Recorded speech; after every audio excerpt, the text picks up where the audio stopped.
ఒక వ్యక్తిని దేవుడు చాలా ఉన్నతంగా ఎప్పుడు హెచ్చిస్తాడు తెలుసా? దేవుని కొరకు ఉన్నతంగా నిలబడితే అప్పుడు హెచ్చిస్తాడు.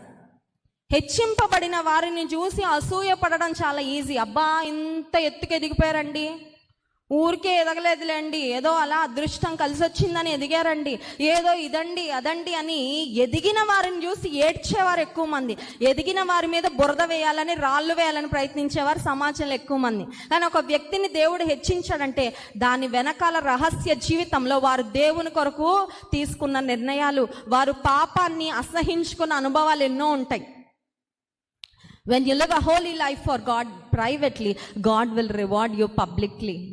రహస్య జీవితంలో ఎవ్వరు చూడనప్పుడు నీ యథార్థత, నీ పరిశుద్ధత, నీ నమ్మకత్వము, నీ ప్రార్థనా జీవితము, నీ యోగ్యమైన ప్రవర్తన, నీ ఇతరుల కొరకు చేసే మేలు చూసావా, అదంతా నీకు యాడ్ అవుతుంది. దేవుడు నీకు ఒక దినము హెచ్చించడానికి